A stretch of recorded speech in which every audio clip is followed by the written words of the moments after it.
As I mentioned going into the break, I kind of went around the perimeter of the Capitol this weekend and was I'd seen pictures of it, but I hadn't gone down there. Just quite frankly didn't want to. But I was astounded.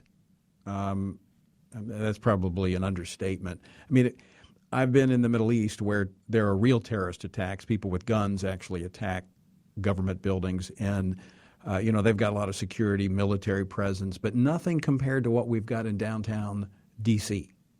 Now, it's interesting because at the same time that they're erecting all of this security around the Capitol and talking about putting a permanent 10-foot fence, and there's razor wire at the top of this fence, most of the boards are coming off of the establishments like ours here in D.C. that had no protection during the Antifa riots, the Black Lives Matter riots throughout the summer, where the city was indifferent, windows smashed, businesses burned. And so the threat, for the most part, is gone, although Antifa was in town yesterday harassing diners outside, saying, burn it down.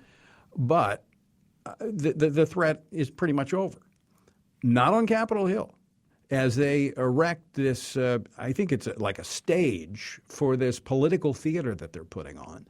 But it's getting to the point where it's outrageous what members of Congress are having to go through. They now have to go through metal detectors or consent to searches before going into the House chamber. It's checkpoint Pelosi. And if you don't, there is a price to pay. And here to talk about it, Congressman Louie Gohmert of the 1st Congressional District. He is a member of the Subcommittee on Crime, Terrorism, and Homeland Security. Louie, welcome back to the program.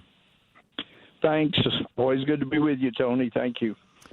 So, Louie, it is my understanding that you went out of the House chamber to use the restroom, went back in and bypassed checkpoint Pelosi and didn't go through a metal detector, and therefore you have been fined. Yeah, well, actually, that's what was put out, and that seems to be media. The fact is, I went through the metal detector. The metal detector is on the 3 main entrances directly into the House floor. But there are 2 exits from the House floor into the Speaker's lobby. One's close to the women's restroom on one end, and the other's close to the men's on the other. And I'm sure Pelosi will want to get rid of those distinctions, the men and women, soon.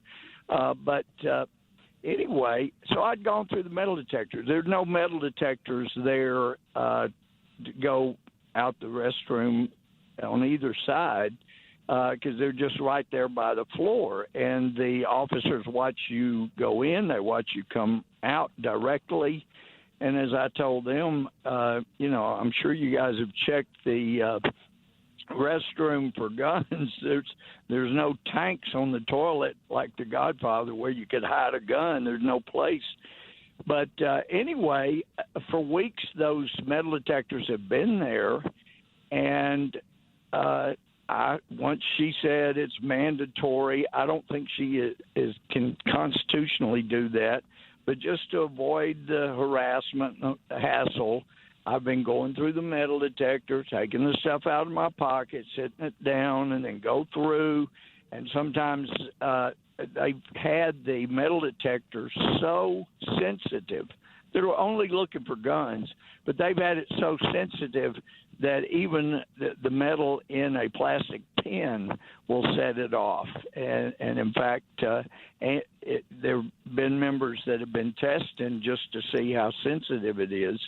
And it's been extremely sensitive, much, much more so than airports. And they're looking for guns. But I can also tell you, Tony, historically, there's never been a time when somebody wasn't carrying a gun onto the House floor. Since there's been a Congress, there have been people that carried guns. I never have. But since I've been there 16 years, some people do. And it's never been an issue. But I would submit that probably 2 of the least trustworthy people as far as being consistent and honest about the things they say would be the Speaker and Adam Schiff. And yet the Speaker on the same day, I came out, went to the restroom, have never had anybody say, well, you need to be wanted. I'm going, no, that hadn't been a policy at all because there's no metal detector right there by the restroom. And so I went on back in the House chamber. That same day is the day that Speaker Pelosi bypassed the metal detectors altogether. Unlike me, she didn't go through one. She went around to the Speaker's lobby and wasn't wanted and went straight on to the House floor. And there are 3 Republicans that have signed a statement saying exactly that. And not only that, but that same day, I was behind Jeff Duncan and the metal detector before I went through, and a Democratic lady went through, didn't take any metal out, just walked straight through, and was nearly into the chamber. And I was looking down, and Jeff said, hey, you're not going to say anything to her? She set it off. And so she turned around and came back and started taking out all this massive amount of metal and setting it down. Okay. But you just wonder how many times the Democrats go through. And I can tell you the Capitol Police have already been programmed, be tough on Republicans and, let the Democrats go unless they're okay with it. So what was the fine that you're faced with? $5,000. $5,000. Now, my dear friend Andrew Clyde from Georgia, he was a gun dealer in Georgia. He's fighting it, so I'm joining him. We're going to challenge it. This is a constitutional issue. Now, this is inhibiting you from getting to the House floor to vote to represent your constituents, which is in the Constitution. Exactly. All right. Well, we want to follow this. We want to follow this. So keep us posted, Congressman Louie Gohmert, because we want you back on to talk more about this as it develops. Thanks so much for joining us.